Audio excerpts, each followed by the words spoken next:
History of European Theatre podcast, and thanks for joining me on this journey through millennia of theatrical history. Episode 200, Shakespeare and Brecht, a conversation with Stephen Unwin. For today's guest episode, it is a welcome return to the podcast for Stephen Unwin.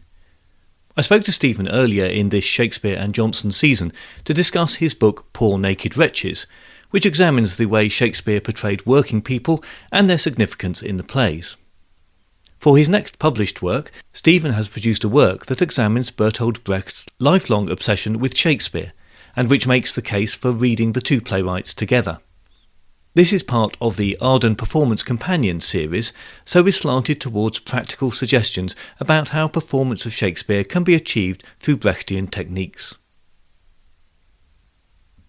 Stephen Unwin is an award-winning British theatre and opera director. He studied at the University of Cambridge and has since directed almost 100 professional productions and worked with many well-established actors and singers, as well as developing the careers of many younger ones. In the 1980s, Stephen worked at the Almeida Theatre in London, the Traverse Theatre in Edinburgh, in Repertory Theatre and at the National Theatre Studio. In 1993, he founded the English Touring Theatre, for which he directed more than 30 productions of classical and new plays, many of which transferred to London. In 2008, he became the artistic director of the New Rose Theatre in Kingston, which he ran until January 2014. He has worked extensively at the Theatre Royal Bath and has directed more than 20 operas. 10 of his productions have been seen in London's West End theatres. Stephen has also taught in conservatoires and universities in Britain and America and written 10 books on theatre and drama, including Poor Naked Wretches. He has also written 5 original plays. All Our Children was premiered at the Jermyn Street Theatre in 2017 and staged in New York in 2019.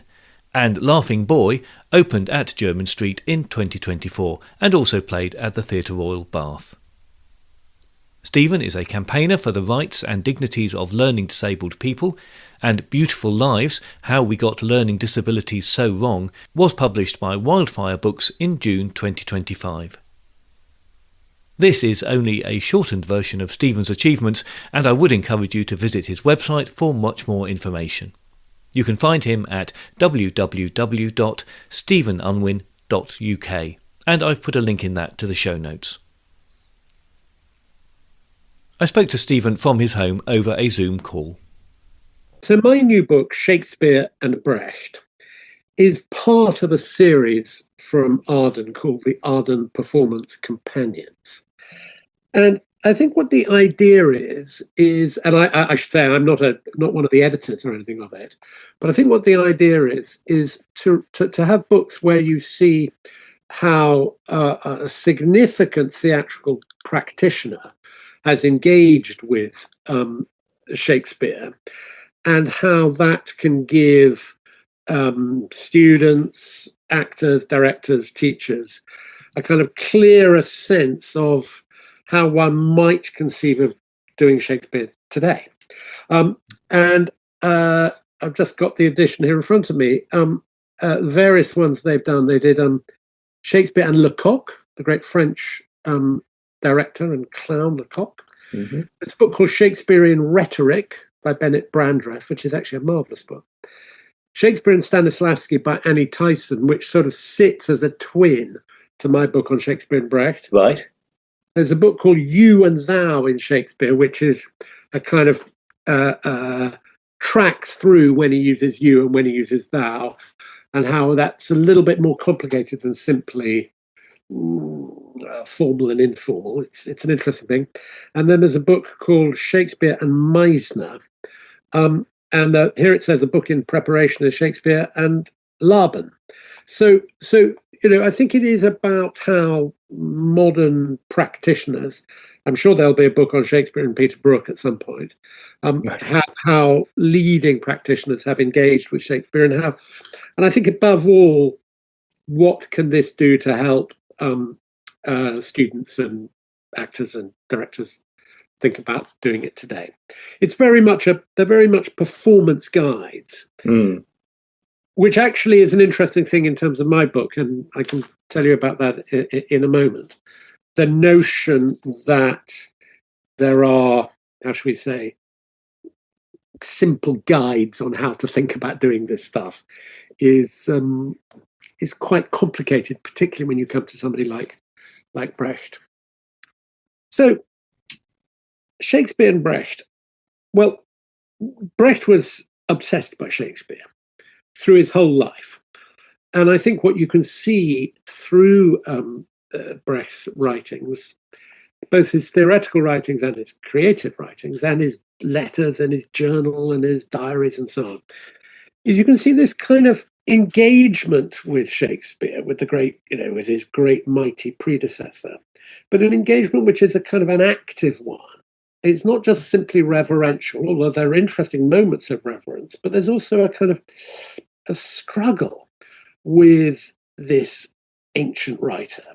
And the big question all the time for Brecht is, how do we create a progressive theatre, a theatre which makes the world better and all the rest of it? And is Shakespeare useful for that, or is he part of the problem? Mm-hmm. This great writer from 400 years ago. And what you see in Brecht's writing is this, as I said, this sort of fascinating struggle. And in a way, and generalizations are dangerous, but in a way, a development from, as a young man, he sort of thought Shakespeare was simply a product of, the ruling elite, and he talked about that Shakespeare wrote plays for cannibals, and that the plays were not really of much use today. Mm-hmm. And that struggle, almost like a kind of Oedipal struggle with your father,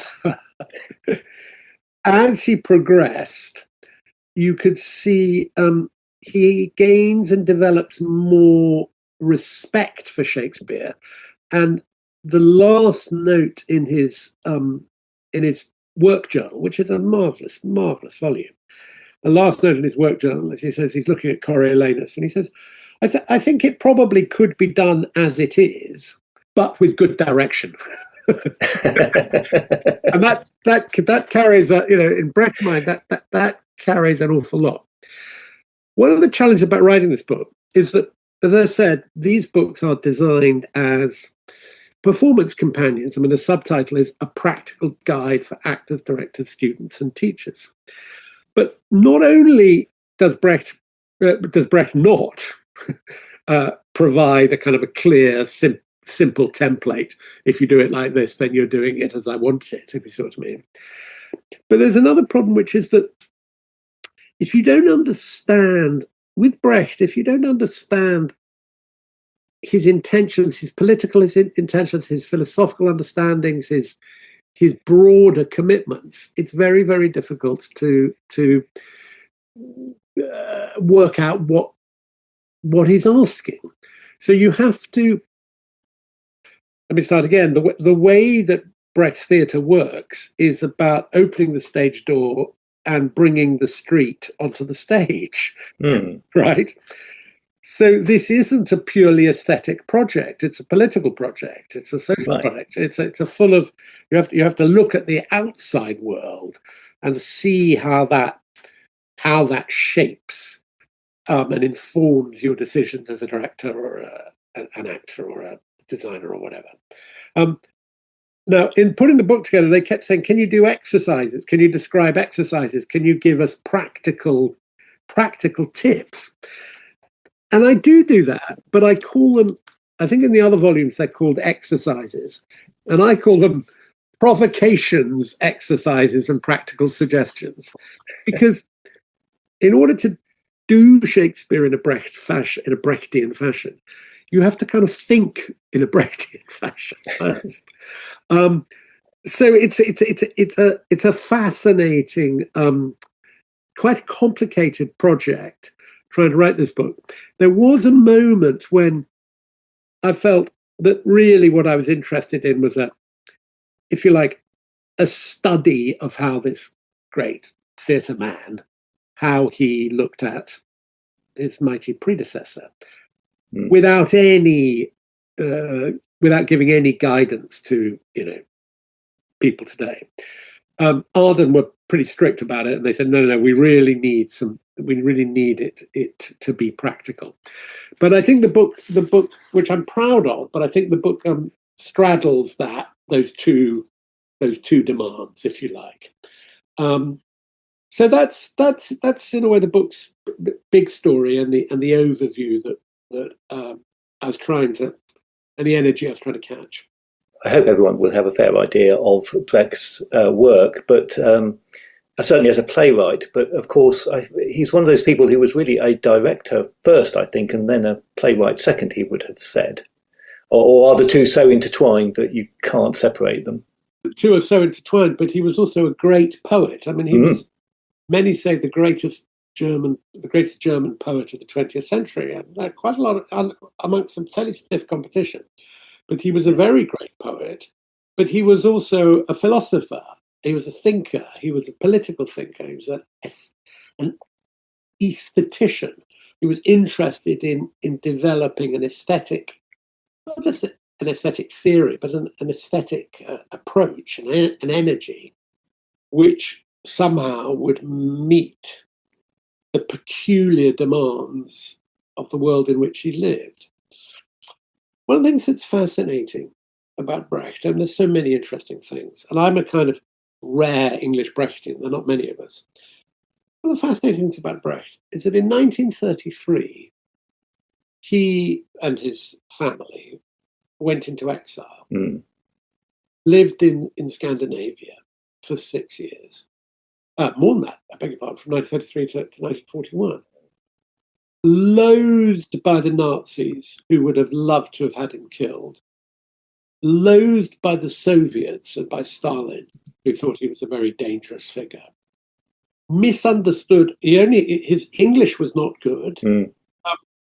Misunderstood by the artists who came into contact with him. And then in 1941, he then went to America, to Los Angeles, where he stayed till 1947, 48. And in that exile, produced really his greatest work and did his most thorough thinking about a theatre for the modern world. A theatre for the modern world with its roots in the great classics, in the progressive classics, in the interesting classics, but a theatre which could actually engage with the stuff of a very, very dark world going on around him. This is a German who's a great German writer, a great popular German writer, whose books were burnt by the Nazis. Wife was Jewish. There's a kind of heroism, I think, or a dogged determination, which is really remarkable. And he did a lot of his most interesting work on Shakespeare in exile, cut off from a theatre where he couldn't do his work, he couldn't do plays, he couldn't direct anything. So it's a very peculiar life. And then in 1949 he goes back to Berlin, and he puts he step by step puts his ideas into practice. And I think the interesting thing is that before 1933, his theatre it had its roots in expressionism and then in a kind of modernism, but didn't really have that Shakespearean reach. And he goes into exile, first in Scandinavia and then Los Angeles. But then when he comes back, he's got Mother Courage, he's got The Caucasian Chalk Circle, he's got Good Person of Szechuan. These are the great plays for which he's still renowned. And those are the plays with the biggest, written under the biggest influence of Shakespeare. So this book, in a way, tries to do two things at the same time. It tries to explain how Brecht read Shakespeare, but also how Shakespeare created or shaped Brecht. Right. One of the things that he did, one of the things that Brecht had, and you can see this right early on in the 30s, is that in the 20s, I beg your pardon, early 30s, is he had a very strong reaction against a certain kind of German idealism. German abstraction, which you can sort of see in some of the plays of German Romanticism. And what he loved about Shakespeare, and he loved actually about the English tradition, or the best part of the English tradition, is he loved and admired its materialism, its empiricism, its refusal to come up with a simple answer, and its kind of knotty contradictions. At one point, there's a wonderful volume called the Messenkauf Dialogues, which is sort of an imaginary dialogue between various people who work in the theatre, which is a kind of dialectical investigation into what would make for good, progressive, interesting theatre. Right. And there are some big sections on Shakespeare. And at one point, one of the characters says that what he loves about Shakespeare is that he shovels raw material onto the stage. And I think that's a brilliant sense of Shakespeare, is that Shakespeare is not a writer who's sitting there trying to improve you. It's not smooth, it's bumpy, it's contradictory, it's full of a kind of, well, in a way, full of a kind of plebeian energy, which of course Brecht loved. Right. Yes. And that the stage of the Elizabethan stage, more than the Jacobean stage, but the Elizabethan stage, was this open platform with obviously a direct connection between the performers and the audience. And I think he understood that it was a platform where the great contradictions of the time were being fought over, being debated. And I think that was part of what really drew Brecht to Shakespeare. Is in a way it's commercial, popular quality rather than its art house aesthetic, if you can see what I mean. And that's some of the stuff that I try to bring out in the book, is that actually doing Shakespeare with some of Brecht's energy behind it is you catch the great clashes that power the plays, the great clashes between different worldviews, if you like, which you can see all over the plays. Everywhere you look in Shakespeare, it seems to me, you see clashing worldviews.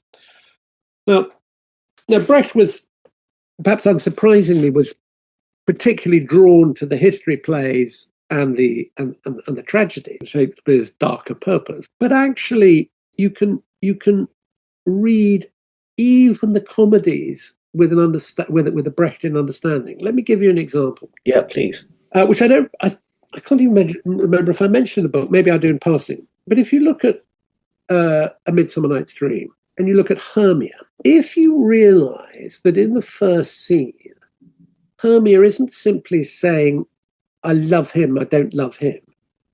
What Hermia is doing is she is defying her father. Now, standard conventional thinking was that a young woman, particularly an aristocratic young woman, marries the man who the father wants her to marry. Yes. But of course, at the time, this was being exploded, this idea, and that there was the emergence of what Keith Thomas calls the companionate marriage, that you marry somebody who you love. But that was a new idea. That was not a new idea, but it was certainly something that amongst aristocrats was under contention. So that if you understand in that first scene that Hermia is doing something of a remarkable courage and of kind of semi-revolutionary in spirit. And then you look at the end of the play, right near the end of the play, when Theseus turns to Aegeus, Hermia's father, and says, I overrule you. In other words, the power of the father has been fundamentally challenged. Right, yeah. Now, what is interesting is that, in the discussion about the patriarchy in Shakespeare and everything, it's sometimes assumed that the patriarchy just chunters on and is never challenged. But that's not reading the plays dynamically enough. And that's what Brecht brings to it, is read it dynamically. and see how people are disagreeing, not just about their personal private wishes, but about the very structures of the world, if you like. And of course, by the end of the play, the rule of the father, the law of the father, has been replaced, which is certainly challenged and ultimately subverted by romantic love, and that's big. And then, of course, when you look at the play, when you look at plays that talk about kingship, when you look at Richard II, we actually take on board that this is about the deposition of a king. That's a mighty political debate going on there. Yes, can absolutely see why Brecht would have been interested in that play in particular, but maybe not so much in, Henry V, let's say. Henry V, well, of course, Henry V is very interesting in a Brechtian sense because of the conflicting perspectives. So one of the things that happens, of course, in Henry V is there is an analysis of war. And the marvellous moment when Henry, in disguise, meets Williams and the other soldiers, and Williams says, what are we fighting for? Yes, of course. It is nearly, troops on the evening of the Battle of the Somme, on the evening of Agincourt. What exactly are we fighting for? And the articulation of those questions running through Shakespeare all the time. What Brecht would want, I think, is that those questions should be fully articulated. And I think that what he does in his writing and in his understanding, as the years went by, in a way, the more closely he looked at the plays, the more he realized that that questioning, that sense of the world changing, is actually in the plays themselves, but it needs to be released with, as Brecht said, with good direction.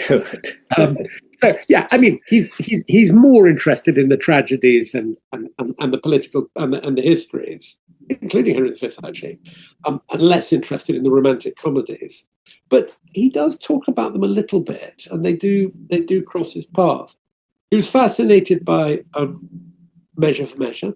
He wrote I think everybody feels a rather unsuccessful adaptation of Measure for Measure, where he actually went too far away. He went a long way away from Measure for Measure, and it sort of lost its coherence somewhere along the line. But his adaptation of Coriolanus, which he never saw staged, it was staged posthumously, but is a marvelous interrogation of a very difficult and knotty late tragedy. So the key that I'm trying to express in it is that if you go into Shakespeare asking the simple Brechtian questions, what is at stake here, not just in personal terms, but in social terms, if you look at that, and if you look at the detail of story and story conflict, you are most likely to be working within that Brechtian spirit. And I think you find yourself releasing the energies in the writing. Now, one of the key aspects, and we spoke about this about my other book, Poor Naked Wretches. One of the many things that he cares about is the voices that are not usually heard, the voices of the poor and the excluded.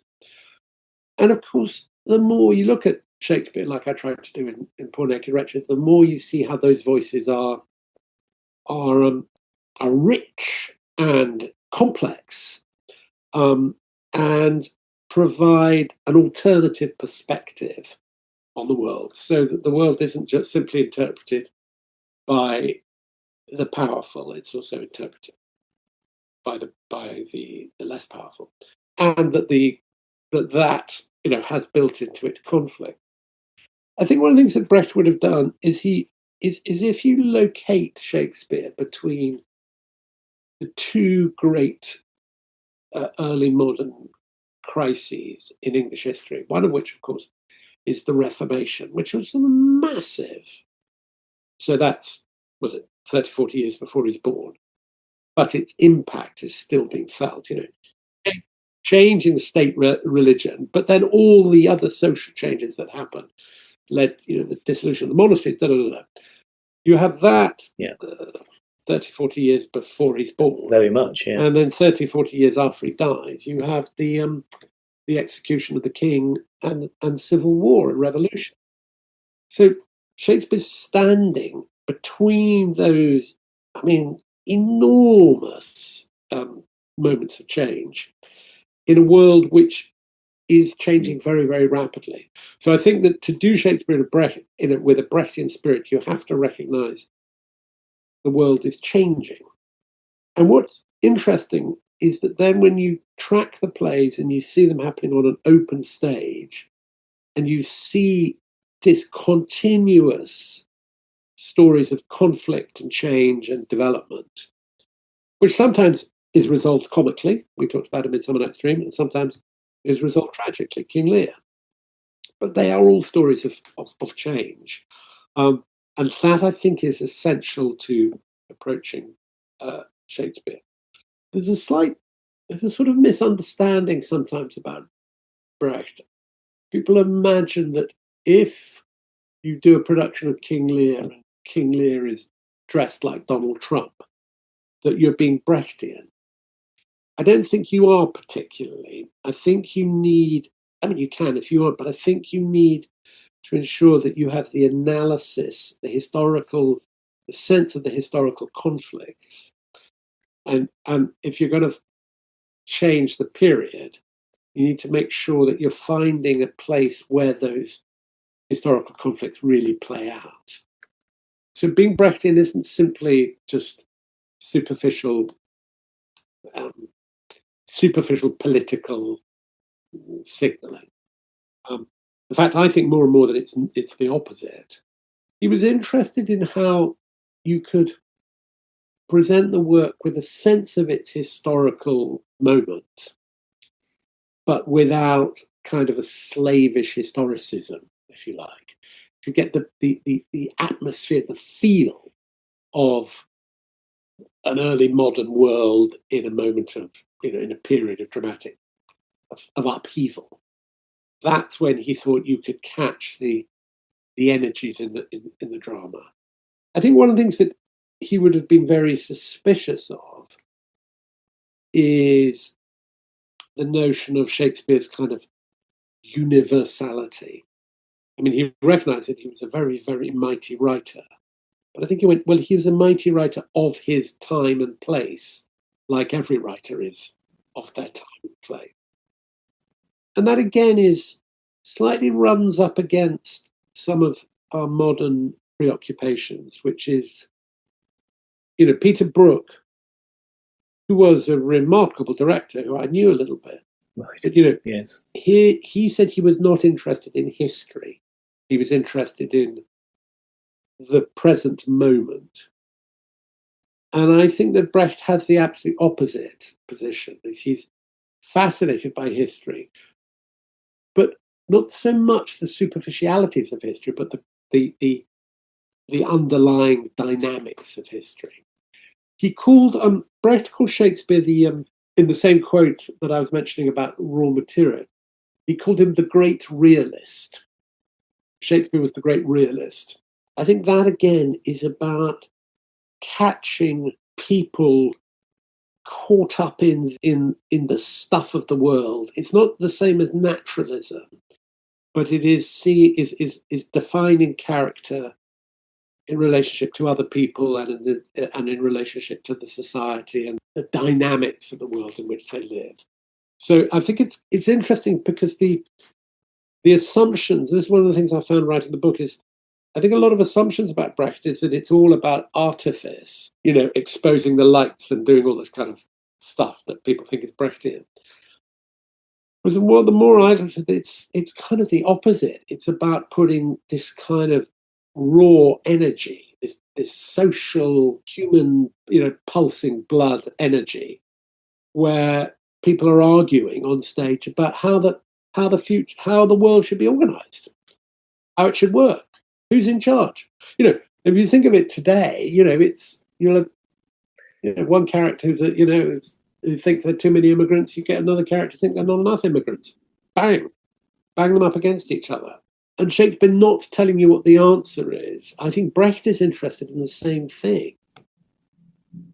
There's an intriguing notion, which is Jack Cade in the Henry VI. Now, Jack Cade is the popular rebel.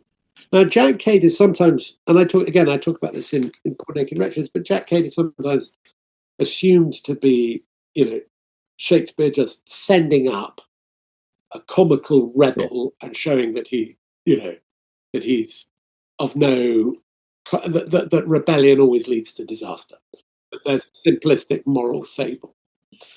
I think through Brecht, what you see is that Shakespeare's writing about contradiction, which is that a figure can both have a passionate belief in what's wrong in the world, while at the same time drinking too much, or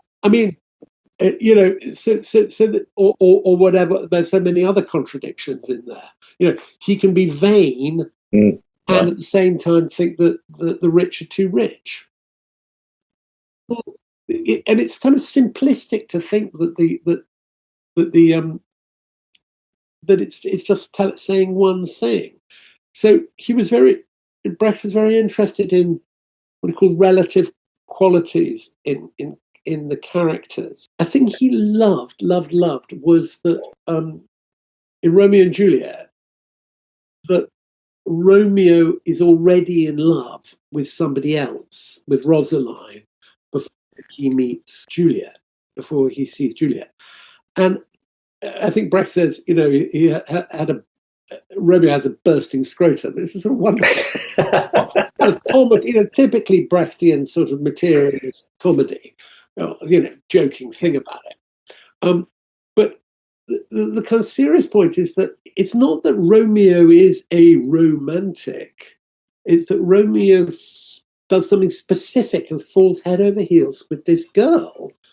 But he's been in love with somebody else before. So like lots of people, you fall in love with two or three people, one after another. That I think is, Brecht would point to that as Shakespearean realism, if you like.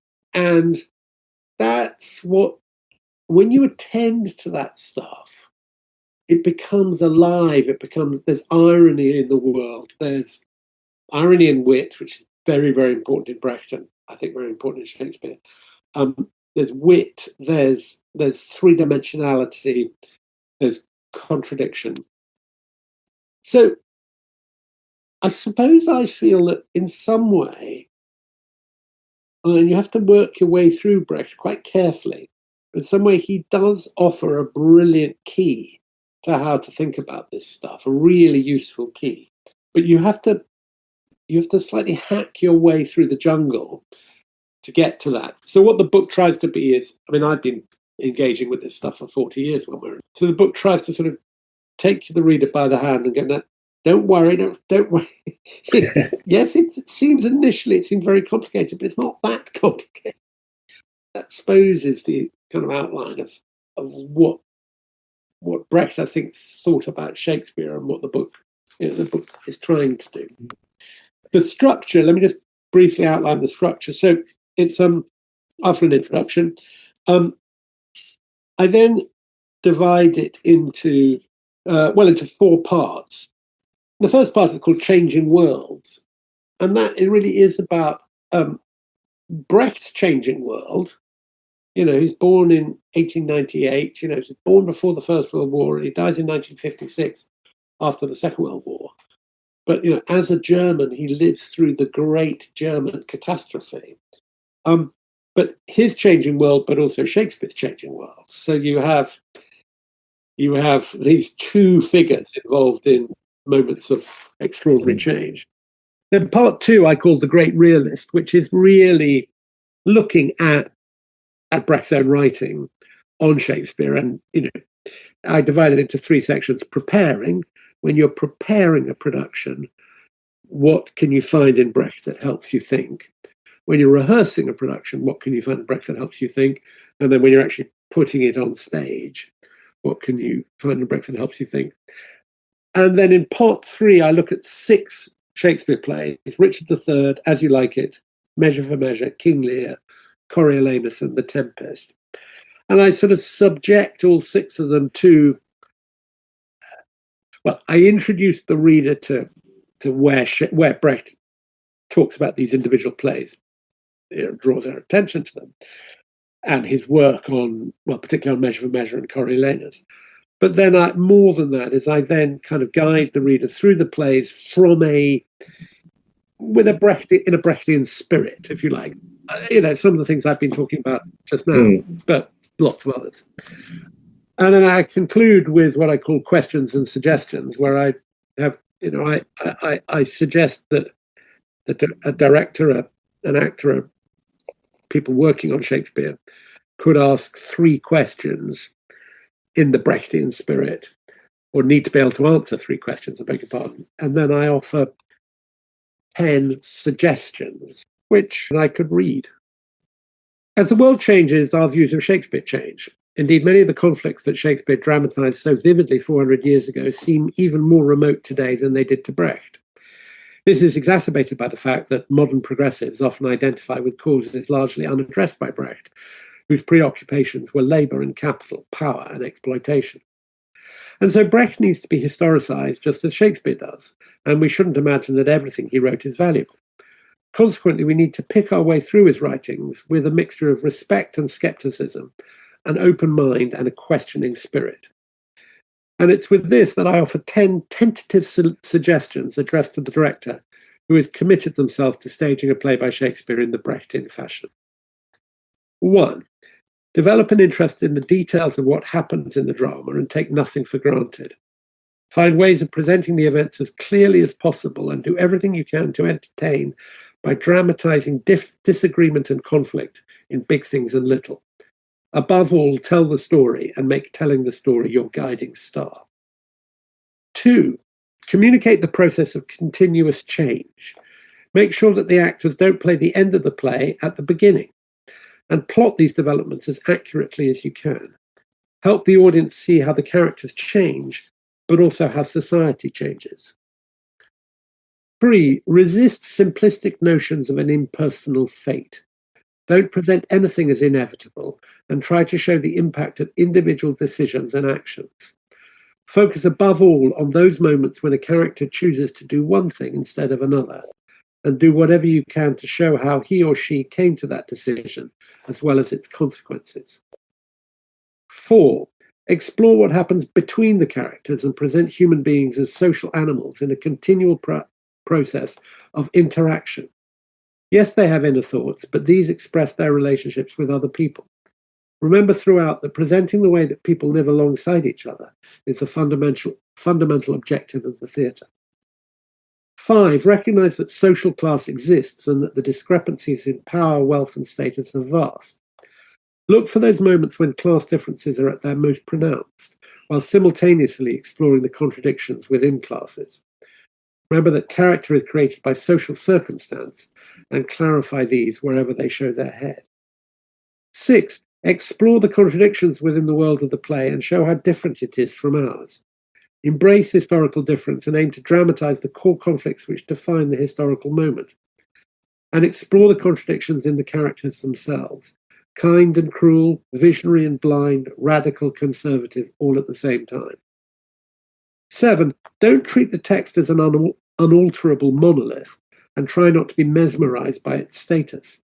Remember that there is no law saying that you must not amend Shakespeare, but attend to the details of what is in front of you, its beauties and quirks, and follow closely its many shifts in tone and register. Make sure that the actor's approach to the text is rooted in real life and avoid the air of mystery still common in some Shakespearean acting. 8. Show the way that material objects shape lives and ensure that the props and the costumes, the furniture and the paperwork have a three-dimensionality to them, a sense of history and status. Let the props, the crown, a book, a mirror, and so on, carry their own metaphorical meaning, but also explore the way the characters interact with objects in specific ways according to their social circumstances. Employ the minimum of scenery simply to suggest time and place, and ensure that whatever is used is informed by its social purpose. Above all, ensure that people are at the heart of the composition. 9. Organise the action in such a way that the audience can grasp what is happening between the characters, action by action, moment by moment. Arrange the figures so that they express physically the essential social relationships. Ensure that these physical gestural relationships constantly evolve, and try to make them attractive and stylish. 10, and last, bring a combination of sophistication and naivete to your work, and honour Brecht's insistence that the dramatist needs to be able to look at the complex world with wonder. Above all, be simple and clear. Shakespearean theatre, then, as in life. Well, there is plenty to think on there. My thanks to Stephen for taking the time to talk to us today and for such detailed insights into his thinking. His book, Shakespeare and Brecht, a practical guide for actors, directors, students and teachers, is published in the Arden Performance Companion series and is available from wherever you get your books. I've put links to the online retailers and the publishers' websites in the show notes. Next time, we return to Shakespeare and one of his least performed and, for many, most perplexing plays, as he presents a small segment of the mythical history of the Siege of Troy. At times, it has been variously categorised as history, tragedy and comedy. So, what can we make of the play that is Troilus and Cressida? In the meantime, if you haven't done so already, please join the Facebook page or group, or find the podcast on Instagram or Blue Sky to keep up to date with new episodes and other theatre-related things. If you do feel able to help out with the costs of running the podcast, then please head on over to Patreon, where you will find additional content for a small monthly fee or a one-off donation for selected episodes. You can also make a one-off show of support through Ko-fi.com.